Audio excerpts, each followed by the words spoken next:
વિદેશમાં અભ્યાસ અને સ્થાયી થવાની ઈચ્છા આજના યુવા પેઢીમાં ખૂબ જ તેજીથી વધી રહી છે। ખાસ કરીને ગુજરાતમાંથી મોટી સંખ્યામાં વિદ્યાર્થીઓ અને પરિવારો ઉચ્ચ અભ્યાસ અથવા સ્થાયી જીવનના સપના સાથે વિદેશ તરફ પ્રયાણ કરી રહ્યા છે। પરંતુ આ સપના વચ્ચે કેટલાક લોકો આવી રાહ જોતા હોય છે, જેઓ આ ઈચ્છાને કમાણીનું સાધન બનાવ્યું છે। છેલ્લા કેટલાક સમયમાં ગાંધીનગર શહેર અને આસપાસના વિસ્તારમાંથી એવા ઘણા કિસ્સાઓ સામે આવ્યા છે, જ્યાં વિઝા કન્સલ્ટન્સી કંપનીઓ આ નામે લોભ આપી લોકો સાથે બોગસ અને છેતરપિંડીના બનાવો નોંધાયા છે। મોટા મોટા વચન, આકર્ષક ઓફરો અને મોટા બેનર પાછળ છુપાયેલી આવી લેભાગુ કંપનીઓ યુવાઓ અને પરિવારોને પોતાના જાળમાં ફસાવી દે છે। પરિણામે લોકો પોતાની આખી જિંદગીની કમાણી ગુમાવી દે છે। તો આજે અમે આવી છેતરપિંડીથી કેવી રીતે બચવું, કઈ કઈ સાવચેતીઓ જરૂરી છે અને કઈ રીતે સાચા અને પ્રમાણિક વિઝા કન્સલ્ટન્સીની ઓળખ કરવી એ અંગે જાણકારી આપીશું। આ માટે આજે આપણી સાથે ગાંધીનગરની વિશ્વસનીય અને અનુભવી વિઝા કન્સલ્ટન્સી સંસ્થાઓના તજજ્ઞો જે આપને આપશે મહત્વપૂર્ણ માર્ગદર્શન। જે લોકો વિદેશ જાય છે એમનો મેન ઓબ્જેક્ટિવ એવો છે કે ત્યાં આગળ ઘણા બધા પૈસા કમાવે છે। એના માટે એ લોકો જીવ જોખમમાં મૂકીને જે બી વ્યક્તિ વિદેશ પહોંચાડવા માટેના પ્રોમિસ કરે છે એના ઉપર સીધો વિશ્વાસ કરી અને વિદેશ જવા માટે દોડે છે। હવે એ એજન્ટ એડવાન્સમાં પૈસા લઈ લે છે, એમને સાચી રીતે પહોંચાડે છે, સેફ્ટીના શું ઇસ્યુઝ છે એ કોઈ વસ્તુ ધ્યાનમાં રાખતા નથી અને પૈસા આપી દે છે। આએ દિન આપણે ન્યૂઝપેપરમાં, સોશિયલ મીડિયામાં અને બધી જગ્યા ઉપર છેતરપિંડીના ઘણા બધા કેસો સાંભળીએ છીએ। હવે જે જનારા જેટલા બી લોકો છે મોસ્ટ ઓફલી ગામડા સાથે સંકળાયેલા છે કે જેમને પૈસાની ખરેખર તકલીફ છે અને આ જે એજન્ટ લોકો હોય એ ખોટા પ્રોમિસ આપીને ઘણી બધી છેતરપિંડી કરતા હોય છે। હમણાં ઘણા બધા એવા ઇસ્યુ આવ્યા કે એજન્ટો કામ લઈ લે છે, પછી જે લોકો ઉઘરાણી કરે છે તો એ લોકો ખોટા વિઝાના સર્ટિફિકેટ, વિઝા સ્ટીકર છાપી અને આપી દેતા છે। હમણાં એક કિસ્સો આવેલો કે ભાઈ યુરોપના કંઈક વિઝા કરાયા અને એરપોર્ટ ઉપર પહોંચ્યા તો એમને ખબર પડી કે આ વિઝા ખોટા છે તો એ લોકોને જેલમાં નાખી દીધા।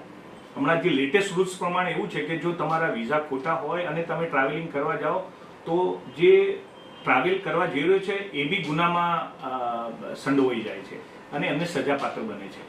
તો કોઈ બી વસ્તુ કરવું, વિદેશ જવું તો જે નિયમ અનુસાર ધારાધોરણ પ્રમાણે જાઓ એવી મારી બધાને વિનંતી છે। ઘણા લોકોએ એમાં ખોટી રીતે જવામાં, ઇલીગલ જવામાં પૈસા અને જાન બી ઘણા લોકોની ગઈ છે એવું આપણે જોયું છે।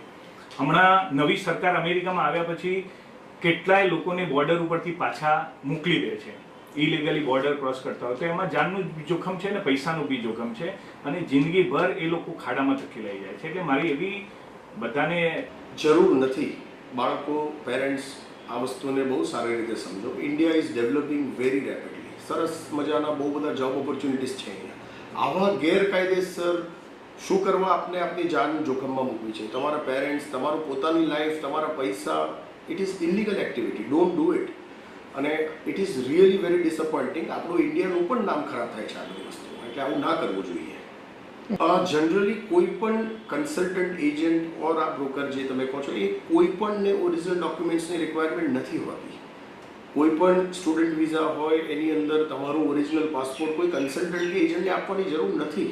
એટલે પહેલાં કોઈ પણ ડોક્યુમેન્ટ કોઈ ઓરિજિનલ માંગે છે તો તમે 4 જગ્યાએ તપાસ કરો। તમે સંસ્થા જો, કંપનીઝ, ઇન્સ્ટિટ્યૂટ જો કેટલી જૂની છે, તમારે એનું ગૂગલ રિવ્યૂઝ જોવા જોઈએ। તમે બહુ બધા લોકોને પૂછશો તો રેફરન્સીસ મળશે and then you decide what to do. Original document કોઈને આપવાની જરૂર જ નથી। It is really not at all advisable. અને કોઈ કન્સલ્ટન્ટ માંગે છે તો ક્વેશ્ચન માર્ક તરત થવો જોઈએ કે આ ઓરિજિનલ પાસપોર્ટ કેમ માંગે છે મારી જોડે। ઓકે, હવે બીજો એક કન્સર્ન એ છે કે અત્યારે માર્કેટમાં સ્ટુડન્ટ્સ ટ્રસ્ટ કેવી રીતે મૂકી શકે, કયા એજન્ટને કામ આપી શકે? તો અત્યારે માર્કેટમાં ફ્રોડ પણ બહુ જ ચાલી રહ્યું છે, જેમ કે ફેક ડોક્યુમેન્ટ્સ બનાવી આપવાના, બોર્ડર ક્રોસ કરીને અબ્રોડ પહોંચાડવાનું। તો એ બધાથી દૂર રહેવું જોઈએ. એ શોર્ટકટ ઇનિશિયલ ટાઈમ માટે જ સારો લાગતો હોય છે, પણ અત્યારના જે સિચ્યુએશન્સ છે જે ક્યાંક ને ક્યાંક બોર્ડરથી બી ઇમિગ્રેશનમાં પાછા જ મોકલતા હોય છે, તો એ બધાથી દૂર રહેવું જોઈએ. તમે કયા એજન્ટ્સને પકડી શકો, જેમ કે અમે લોકો અહીંયા 22 યર્સથી સેવા અપનાવી રહ્યા છે, જેમાં અમે કોઈ બી ફેક ડોક્યુમેન્ટેશન કે ફાઇનાન્સ રોંગ હોય એવા સ્ટુડન્ટ્સને અમે અપ્રોચ જ નથી કરતા. અમે અહીંયા લાઈવ ગાઈડન્સ અને કઈ રીતે પોસિબલ ચાન્સીસ થઈ શકે છે એમના કે આ રસ્તો નથી યોગ્ય લાગતો તો કયા ચાન્સીસ મોર એમને બેટર થઈ શકે, જેમાં એ લીગલી જઈ શકે ને ત્યાં એમને પહોંચ્યા પછી બી કોઈ જ પ્રોબ્લેમ ના થાય. તો એના માટે તમારે કોઈ બી ગાઈડન્સની જરૂર હોય તો અમારી ઓફિસ સેક્ટર 12 સ્ટોમ એડ્યુગોમાં છે, તમે જરૂરથી સંપર્ક કરી શકો.